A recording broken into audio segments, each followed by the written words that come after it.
Welcome to Subramani. It is always nice to trace a little bit of history to know what happened. So, if you take 1800, the year 1800, in the US, they were the new white settlers fighting the Red Indians, as they were the natives of America. So, one of the soldiers, one of the white soldiers, had his hands cut off and he could not do anything. So he went around the place and asked for some help, and he got a fund with which he could live. That was perhaps the first retirement fund, and such a retirement fund was who raised it? He himself went around raising it.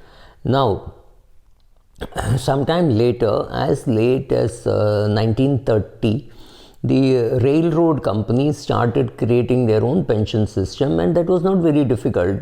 Not too many people were expected to live beyond the age of 55 anyway. So creating a pension fund was not very difficult. So they created a small pension fund with which a person could retire. If you take till 1900s, what used to happen is you never retired from agriculture. You worked, and retirement meant you died. So there was no such case as to what happens to a person. I've known a case in India, in Nagpur, somewhere near Tadoba. There was a guy who was actually gorged by a bear. The bear had dug its fangs into his eyes and pulled off his scalp, and his scalp was hanging out. It required a doctor to put 100 stitches. Imagine 100 stitches on the skull. Without any anesthesia. It would have been hell. I mean, we can't even think of doing it. But that guy survived that operation, and then he was alive for some time, and then he died. And when people were asked as to how he died, because he was such a tough guy, and the answer was, well, he did not have eyes, he could not earn he could not earn a living, right? He could not go and kill animals, he could not do farming, he couldn't do anything, and he just died, right? That is how cruel life was, but that was life. But today, we are all looking forward to retirement, but there is one category of people who are really very, very scared about what happens about retirement. Look at a company like, say, Uber. Uber has 4,000 employees, 5,000 employees, maybe. I don't think it has more than 5,000 employees. And look at the number of drivers that work for Uber. 2 million, 3 million, your guess is as good as mine. I think India itself should be 500,000. So if 500,000 Indians work for the 4,000 employees or 5,000 employees, then 500,000 drivers around the world, other than India, all of them work for Uber at a pathetic per hour salary. What happens is we are all contributing to the welfare of those 4,000 people in terms of increased market cap, increased cash flows, and the ability to create a huge amount of wealth for a very small set of people. So we have given a lot of advice to a lot of people saying reskill, learn coding, shift to a better location, do something else, blah, blah, blah. But doesn't really work, right? If a few people who have been sacked are the people who are in the, let's say, packing department of a biscuit company or a chocolate company or something like that, you don't really expect them to skill overnight and shift to US, get a visa and start coding, right? They will just perish.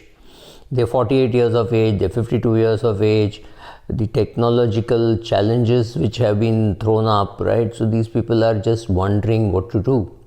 And one of the best copers in this COVID has been the BFSI space. They've used technology very well, which will mean more people will be unemployed. Now, I know that I'm scaring you, but my grocer about 5-7 years ago decided that his children won't come into the grocery business. He will not be able to find enough employees to run it. So he kept buying shares. He just piled on equity.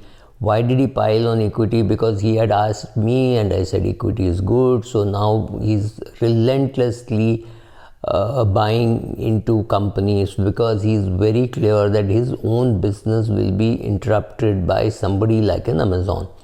So what is this buying to be called? It is desperate, let's call it insurance against his own bankruptcy, right? So if you are a 45-year-old wondering whether artificial intelligence will take away your job, the chances are yes, it will take away your job. And you thought you had another 15 years to invest, you don't have. Maybe you have another 3 years to invest. Maybe you have got to learn some new skill which can't be replaced by artificial intelligence. Maybe you do coaching, maybe you do things like that which can't, as of now, we feel can't be taken away by AI.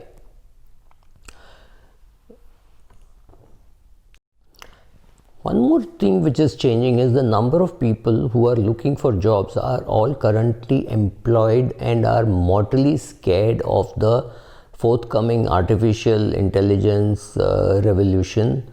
And when I say forthcoming, I should have said ongoing, right? So the 45-year-old who is likely to find himself unemployed very soon is wondering what to do. So he is doing two things. One, he is trying to learn new skills and he's finding it very difficult.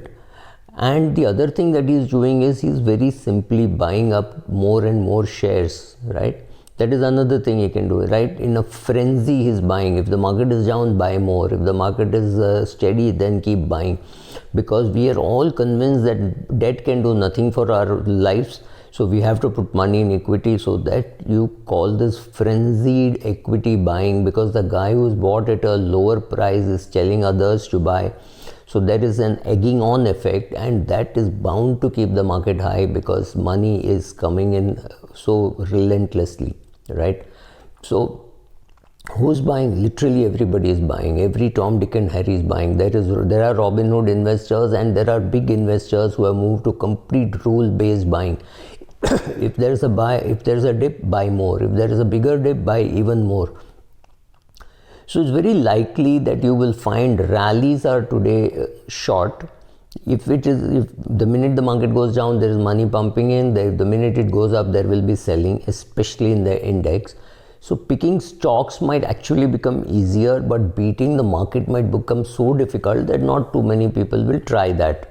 Now pack all this with your need for pension, your need for doing something and all that. Life is going to get to be far more complicated. There will be far more buying, but there will be relentless buying of indices because very many people believe in the indices. So 70% of the managed money in the US is into some kind of ETF or an index or smart beta, right? So the people who provide these services will change. These people who, if you think that because the market is up, people in the BFSI space are very happy, the answer is wrong, because asset management companies are trying to get more efficient. There is not likely to be very many sales meets which have to happen offline. Everything is likely to happen online till somebody wakes up and says, oh, we have overdone the online bit, we need to have offline meetings also. Those things will happen, but the way we look at things, the way, let's say, interest costs go to zero and stay at zero for a very long period of time, we are not asking ourselves all those questions. Ask yourself those questions and you will know where your portfolio should go. Thank you.